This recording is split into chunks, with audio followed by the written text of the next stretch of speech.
back with KMMA. I'm Andio. And I'm Khalil Deal.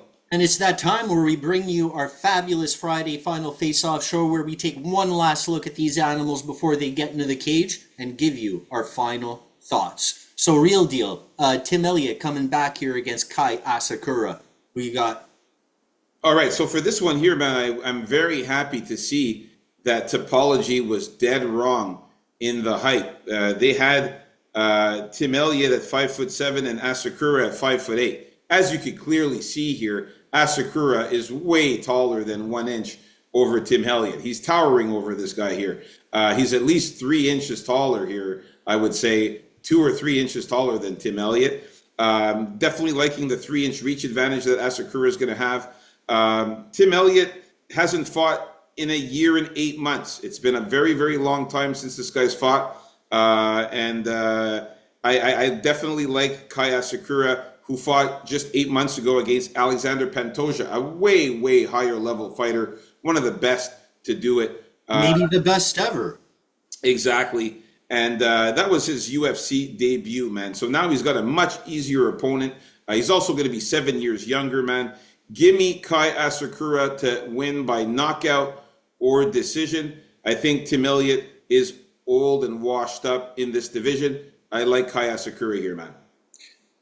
Yeah, Kai Asakura here is, he's the striker. And a fairly one-dimensional striker at that, but he also has tools in that striking that will have an effect on Tim Elliott, which are those amazingly timed knees that I think he's going to use when Tim Elliott decides he's going to have to shoot in for a takedown.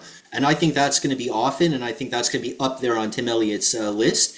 He is shifty, he is unorthodox, and he cheats like a bitch, Tim Elliott. He's going to go out of his way to do that whenever he can, so look out for that. But in the end, I see that shiftiness shifting himself into a knee or some kind of nice combination from Asura.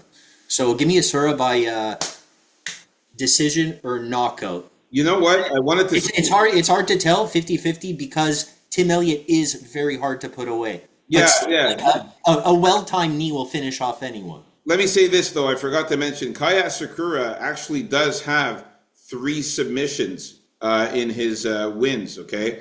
So I forgot to mention that. He has 13 knockouts, 3 subs, and 5 decision wins.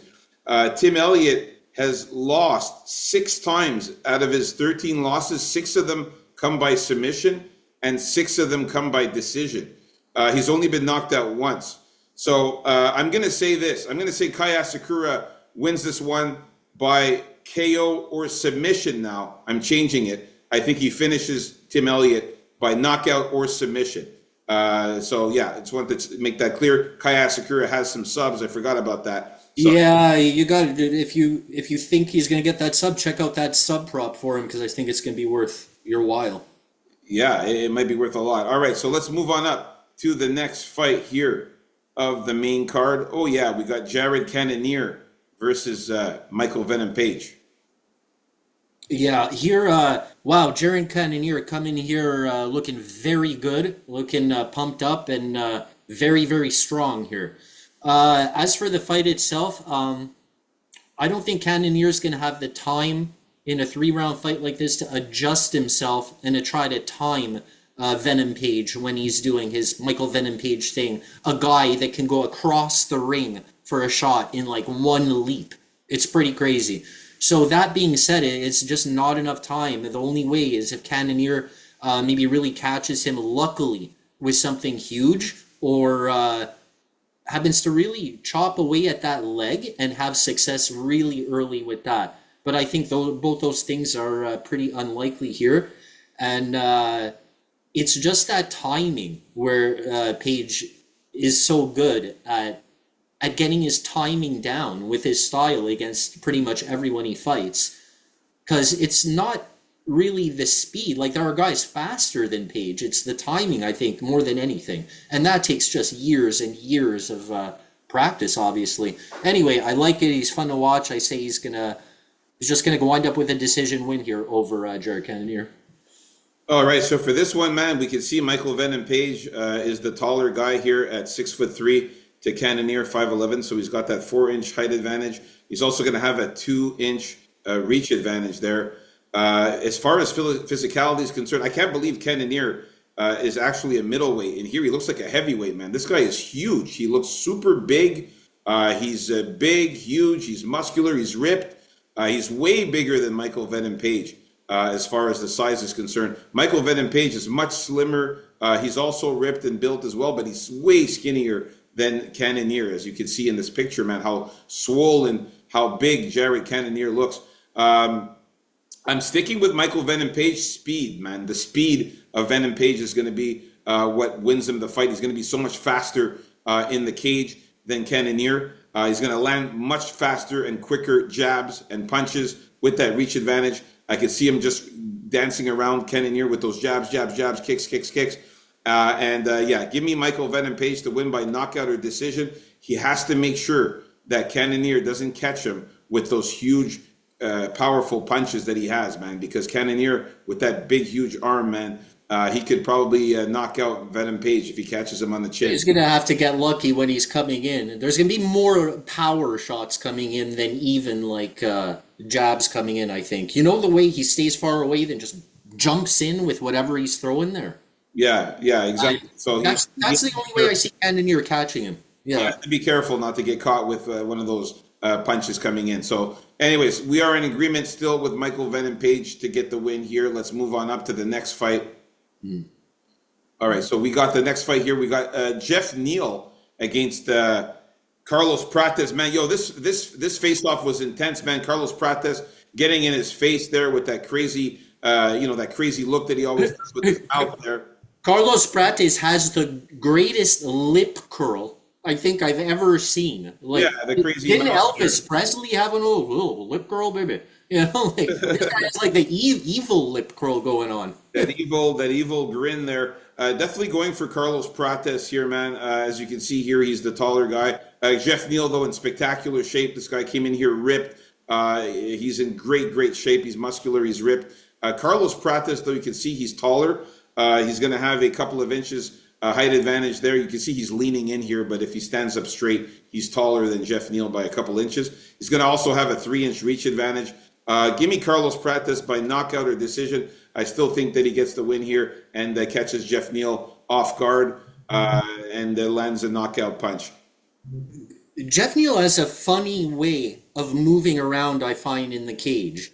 Like, he seems to move his head with his shoulders as he's fighting, kind of, and uses some footwork in there. Not saying it's bad, but it's kind of strange to me. I think Carlos Prates here is going to win because he has the advantage at range and he has the advantage in close with that Muay Thai style and those knees and that, the clinching of the head. Where Neal has the advantage, I think, is obviously Neal's boxing range, right? Thing is, he has to stay in that range where Prates isn't bad there either, but he'd prefer one of those two, I think. So he got two things working against one for Prates. I think Prates is going to catch him with a hard, straight shot at some point, something too hard for Neal to handle. But I expect this to be a great fight. I also expect this fight to end in a finish. By knockout, by either, but give me Prates. All right, so we are in agreement here with Carlos Prates here. All right, next fight we got, and this is in order, by the way, the prelims and the main card, all in order here. So we got Lerone Murphy versus Aaron Pico. So who you got here, Andio?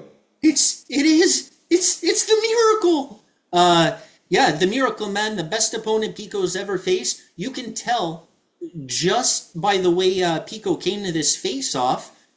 He's like that ball of energy, right? Kind of that's going to explode with every shot. That's going to explode with every takedown attempt. Murphy's the type of fighter that can handle that kind of aggression and pressure, I think, and use it to his advantage. He's very well-rounded, very fit in there. I think he's going to be able to dance around the cage all day long. Some people think Murphy's kind of boring, but he does have 7 knockouts, and I personally will enjoy watching this guy handle Pico like a matador. And I think, and Pico, it's not even his chain wrestling. It's his first approach to everything. He doesn't really even chain wrestle, but he does have good wrestling.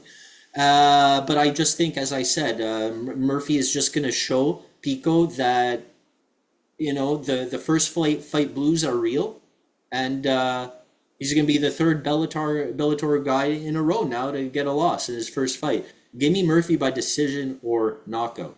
Yeah, man. Both of these guys in fantastic shape. I do have to say, Aaron Pico came out here looking amazing, though. I have to say he is in great, great, great shape. Both of these guys are very similar in shape. They're both super muscular and super ripped and built. Lerone Murphy, though, luckily has that height advantage, which I like. And I think it's more than just 1 inch height advantage. They had it in topology as him being 5'9" and Pico being 5'8". I think Murphy is a little taller than that. I think he's got at least a 2 inch height advantage here over Aaron Pico. And I like that he's going to have a 2.5 inch reach advantage here for Lerone Murphy. Yeah, Aaron Pico, yeah, of course, looked really good in Bellator. Fighting these lower level opponents, of course, with his aggression and his style, he looks like a hero. But now it's a different level now, man. You're up in the UFC now. You're facing a way, way higher level of competition. And Pico's been knocked out 3 times in the lower level fucking promotions in Bellator. He got knocked out by Jeremy Kennedy, got knocked out by Adam Borix and Henry Corrales. So if he's getting knocked out in Bellator, imagine how he's going to do here in the UFC against a knockout artist like Lerone Murphy. I think it's I wouldn't go that far with Murphy, but I think it's too fast, too soon. Yeah, but I mean, look, out of 16 wins for Lerone Murphy, he does have 7 knockouts. that's what I was saying. People think like he's incapable of knocking anyone out. I disagree with that, but Yeah, he's because not the first guy like you think of when you think of a knockout machine. yeah, I mean, since he's been in the UFC, he hasn't really knocked out that many people. That's why most of his wins have come by decision. But he did knock out Ricardo Ramos in 2020, and he did also knock out Makwan Amirkhani as well. All the other fights were decision, but he does have that knockout power. And if Aaron Pico is going to come out here hot, charging at him like a wild animal, he could get clipped. So give me Lerone Murphy by knockout or decision, man. We're still in agreement with that one there. All right, so now we've reached the main event of the evening. If you haven't already, everyone hit that like button and subscribe if you haven't already. I feel like I don't say that enough. We don't say that enough. Like and subscribe. We're trying to get to 100 subs. Thank you for the new subscribers. We appreciate you guys. We're at 90 subscribers right now. Let's get to 100. All right. So Dricus du Plessis and Khamzat Chimaev, man. For this one here, I got to stick with Khamzat Chimaev. Man, this face-off was super intense. They didn't even have time to stand and face each other. Good photos, by the way. Yeah, this is as good as it was going to get, and it shows the intensity. All of your photos were good. And by the way, this one here, man, the fact that you even got these guys as close as they are here, they got separated immediately. As soon as they came close to each other, they charged each other. Dana White, you can see here, he had to jump in, hold back Chimaev, hold back. The other guy held back du Plessis. This is going to be a crazy, crazy fight. I think it's going to be an action-packed fight. Some people are saying it's going to be a dull, boring fight. I don't think so. I think they're gonna try to kill each other. And I like that you put it in red. Like the rest of them were in yellow, and this one's in red because I'm doing that for the title fights. I think you put it in red because there's going to be blood in this one. I hope so. I hope so. Yeah, give me Khamzat Chimaev to win this one here, man. And I have him winning by knockout or submission. This fight is not going the distance. I believe it's going to be a bloodbath, a war. I'm sticking with DDP here. I think he's going to make Khamzat work like he's never worked before. I think there's also a chance floating around out there that Khamzat's going to be a little sick in that fight, maybe get a little bug. And don't tell me, yeah, it's not true. Like, the guy himself is super worried about it. He quarantined himself for like a month before he got to wherever this is in Chicago, okay? So even he's worried about that. Yeah, Dricus, I think, is gonna survive the early onslaught. I do believe Khamzat is gonna come out there like he always does. I don't think he's gonna take Khabib's advice, Khabib Nurmagomedov, his advice into starting to strike with with Duplessis for a while before he decides to take him down. I think he's going to try and take him down right away and break his face like he did to Whitaker. But I don't think DDP is going to let that happen to him. So I'm going to go with DDP by sub or knockout in the 4th round. All right, so there you have it. We're in disagreement with this one. So we only disagreed on 2 fights in this entire card. Like and subscribe, folks. Stay tuned for our official bets video coming up next. Peace out, KAMMA.